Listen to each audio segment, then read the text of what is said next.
Hi everyone, it's Rich Schefren, and it is a late night for me. It's actually 9:30 on Wednesday evening, and actually Wednesdays are always a special day because it's Wednesdays that I answer Q&A calls from my clients, and today's call went, I think, about 5 hours. So 5 hours of just answering questions, but I didn't forget about you guys, and so here I am making the video a little late, not to drive to the office. I believe tomorrow we'll be back on track, but let's dive in. So I picked questions once again from Facebook, from YouTube, and from my blog. So we're going to start with Brian Owens. And Brian said that, he's heard from me that everywhere you see a problem, you see an opportunity for a potential business, but wants to have more clarity on where he should look. And ultimately, you're going to see a theme in all these answers. Brian, it's where you believe you can provide the most value, and by providing that value, you would actually be energized, enthused, and feel like you're really making the difference that you want, as well as working with the type of people that you want, and also the opportunity to really be the best in your market at actually solving that problem. You see, that is where you really know you're in the right place. When you can be the best at what you have to offer, which gives you a competitive advantage, and you get jacked up by it. I'm a little tired now, but what I can tell you is that when I'm doing these 5-hour marathon Q&A calls, I'm never tired. During the call, I'm never tired because I really love what it is I do.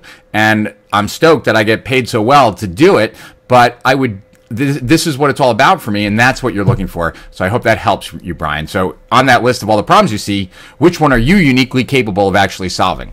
Okay, now I need to take someone else from Facebook because I'm not sure if he's serious or not, but Shane, if you really think that you can, so if you were being sarcastic, haha, but if you're not being sarcastic, then I just got to set things straight. If you think that with no money and no experience, you're going to be able to make $1,000 a week online or a month, I'm not sure if it was a week or a month, then you're like everything that's wrong with internet marketing, because there are plenty of people who will sell you that pipe dream. But the truth is that in order to get $1,000 a week or a month, you have to provide more than $1,000 a week or a month in value. And if you don't have experience and you don't have knowledge and you can't get your message out there, I don't know how you would be able to.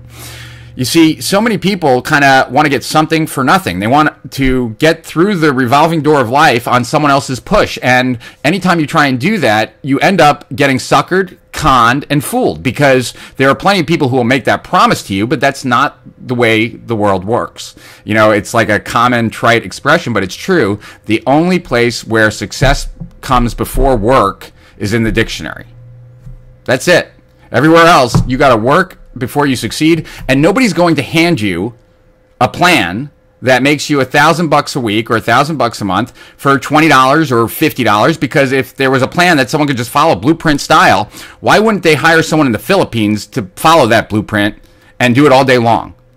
See, you can make money online, you can succeed massively online. I've helped tons of people do that, but at the end of the day, there is no way. I think it was, I forget who said it, but famous philosopher, this is my way, what is your way? Because there is no way. There is no one way. You have to figure out your way, Shane. So if you were serious, that's my advice to you. If you were being sarcastic, well, then at least this message got across to others. All right, now let's see. I have, I'm not sure who this is, Kanatese, or Ken Atase, but let's say he wants to know, how do you separate your business life from your personal life? And you don't. In the end of the day, there will be times of balance, there will be times of unbalance, and it will be balanced more towards your personal life and more towards your work life at different times. When you're growing a business, generally you have to dedicate quite a bit of time to that business, and so it's going to get messy, and that's the real way of entrepreneurship. And anyone who tells you differently, I'd be suspect of. But where I think this question kind of comes from, well, not yours specifically, but let me just be on record. The whole concept of like a 4-hour work week kind of screams that you don't like what you do. And if you don't like what you do, then don't do it. Like, why would you do it? I love what I do. And I don't want to work only 4 hours a week. I want to work more than 4 hours a week. And even when I had other people running my company, I worked a lot more than 4 hours a week. I did different kind of work, but you can't really separate. If you find the right thing for you to be doing, the thing that you love, you're passionate about, it's not work. It's what you love. And that's ultimately where you will shine the most and where you'll stand out. Real quick on this before I get to the last question, proximity versus relevancy. A long time ago, before the internet, people did business based on proximity, who was close by to them. Now, because the internet allows you to buy from anyone, it's about relevancy from anywhere in the world, right? So relevancy is, are you relevant to my problem or what I want, and are you the most relevant? If you're not, then I'm not going to do business with you. And so how do you become extremely relevant?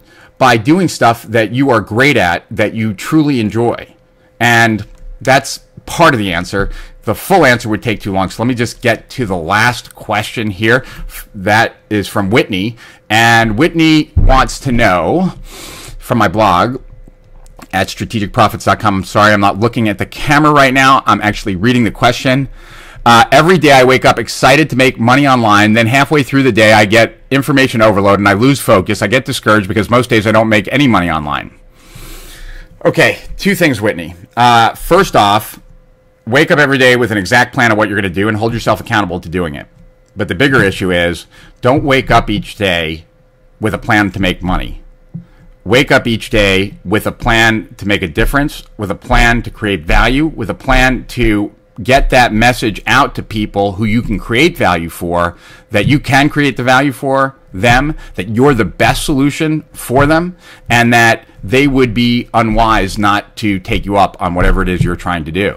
See, at the end of the day, it is so much easier to be successful when you're in a niche that you are really an expert at, that you're super passionate about, and that ultimately you're the best choice for. You get those down, then everything becomes a lot easier. If you don't, you will actually end up meeting with failure after failure. In fact, I was speaking to a client today who had spent several years on a blog only to determine, and not a poor traffic blog, but only to determine that it was the wrong audience, that it didn't resonate with him, and everything else. And so at the end of the day, you got to spend more time on figuring out your place than any other thing.